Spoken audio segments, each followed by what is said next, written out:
Channel को subscribe कीजिए और बेल आइकॉन को दबा दीजिए ताकि हमारी नए आने वाली वीडियो आप तक पहुंच सके। बिस्मिल्लाहिर्रहमानिर्रहीम। अस्सलाम वालेकुम दोस्तों, उम्मीद है आप सब ठीक ठाक होंगे।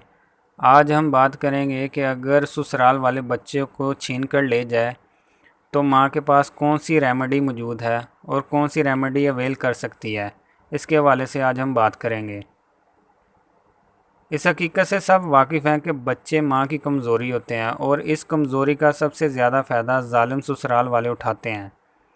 बाज़ औक़ात औरत हर तरह का जुल्म सिर्फ़ इस वजह से बर्दाश्त करती है कि उसे डर होता है कि आवाज़ उठाने के जुर्म में उसे घर से निकाल दिया जाएगा और वह अपने बच्चों से दूर कर दी जाएगी। और इसी कमज़ोरी का फ़ायदा उठाकर ससुराल वाले अपनी तमाम शराइत मनवाते रहते हैं।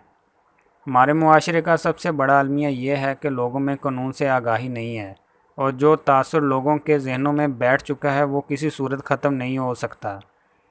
अगर किसी औरत को इसका शौहर या ससुराल वाले ज़बरदस्ती 3 कपड़ों में घर से निकाल देते हैं या वो खुद अपनी जान बचाने की घर से मकबूल वजूहात की बिना पर घर छोड़ती है तो इस औरत को फ़ौरन एहतियात मुतलका थाने या मजिस्ट्रेट दर्जा अव्वल के सामने बयान देना चाहिए।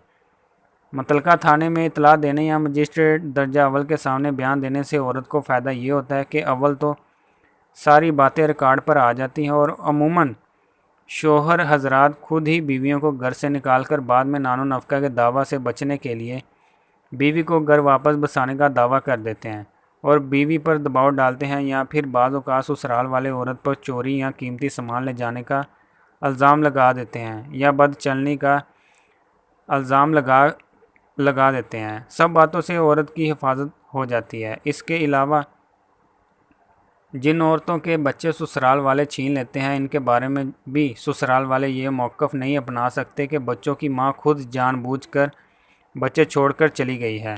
अगर किसी सूरत औरत के बच्चे जो कि नाबालिग हों और ससुराल वाले छीन लें तो इसमें कोई भी परेशानी की बात नहीं है।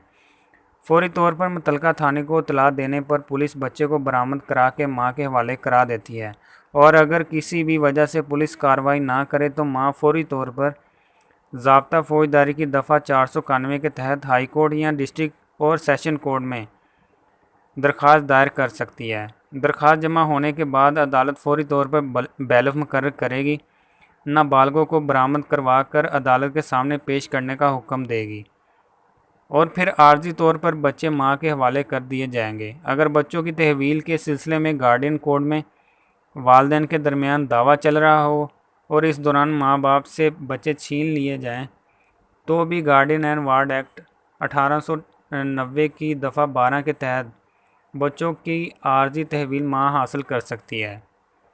अदालत के नज़दीक सबसे अवलीन तरजीह बच्चे का मफाद होता है और अदालत ऐसा कोई भी फ़ैसला जारी नहीं करती जिसमें बच्चे को किसी भी किस्म का नुकसान या तकलीफ़ होने का अंदेशा हो।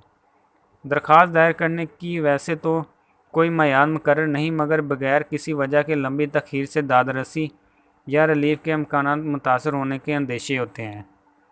बच्चे के लिए माँ की गोद खुदा की रहमत है और इस बात को आला अदालतें अपने फ़ैसलों में वाज़ेह तौर पर तस्लीम कर चुकी है। बिलाशुबा बच्चा अगर उम्र की इस हद तक को पहुँच चुका हो कि बेटा 7 साल का हो जाए और बेटी बुलूगत हासिल करे तो बाप इनकी तहवील के लिए अदालत से रुजू कर सकता है, मगर ये नहीं होता कि अदालत बग़ैर किसी बात को मद्देनज़र रखते हुए बच्चे बाप के हवाले कर देगी। जब तक कोई ऐसी वजह अदालत के सामने हो जिसकी वजह से माँ बच्चों की तहवील के हक़ से महरूम होती हो, माँ ही सबसे मजबूत उम्मीदवार होती है जो कि बच्चों की तहवील की हक़दार होती है। और अगर माँ दूसरी शादी कर लेती है तो फिर माँ के बाद नानी बच्चों की तहवील की सबसे ज़्यादा हक़दार होती है। अदालत बच्चों की तहवील देते वक्त बच्चों की ख्वाहिश, इनकी जिन्स, इनका मफाद, मियाँ बीवी की अज़दवाजी हैसियत, गर्ज हर मामले को सामने रखती है, मगर सबसे पहले और अवलीन तरजीह बच्चे का मफाद होता है। ससुराल वाले अगर बच्चे छीन लें तो औरत इनको बज़रिया अदालत बरामद करा सकती है और फिर बज़रिया अदालत ही खावंद को इस बात का भी पाबंद किया जा सकता है कि वो बच्चों का नानो नफ़का अदा करे। कोई भी ऐसा बाप जो बच्चों को खर्चा अदा करने का रवादार ना हो वो इनकी तहवील का भी हक़दार नहीं रहता। बच्चे चाहे माँ के پاس رہیں یا نانی کے پاس۔ بچوں کا خرچہ اٹھانا باپ کی ذمہ داری ہوتی ہے۔ ماں کے ذمہ صرف بچوں کی تربیت ہوتی ہے۔ ماں کی غربت، تعلیم کی کمی، آسائشوں کی کمی ایسی خامیاں نہیں ہیں کہ ماں کو تحویل کے حق سے محروم کیا جائے۔ باپ بچوں کا فطری سرپرست ہوتا ہے۔ بچے اگر ماں کی تحویل میں ہوں تو عدالت ماں کو پابند کرے گی کہ وہ بچوں کو ایسی جگہ رکھے جہاں باپ بچوں سے ملاقات آسانی سے کر سکے اور بطور فطری سرپرست بچہ پر اپنا کنٹرول نگرانی رکھ سکے۔ بچوں کی مستقبل تحویل کے لیے ماں کو گارڈین کورٹ سے رجوع کرنا ہوتا ہے۔ عدالت بچے کے بہترین مفادات کو مد نظر رکھتے ہوئے بچے کی تحویل کا قطعی فیصلہ کرتی ہے۔ اگر جبر، طاقت یا دھوکہ دہی سے ماں کو بچوں سے محروم کر دیا گیا ہو اور گارڈین کورٹ میں مقدمہ چل رہا ہو تو پھر بھی ہائی کورٹ میں رجوع کیا جا سکتا ہے۔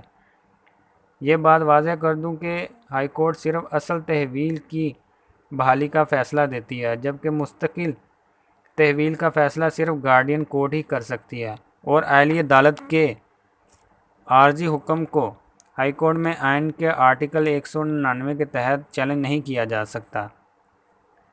بچوں پر سب سے زیادہ حق ماں کا ہوتا ہے اور ماں کے بعد ہی کوئی اور رشتہ آتا ہے، جبکہ قانون سے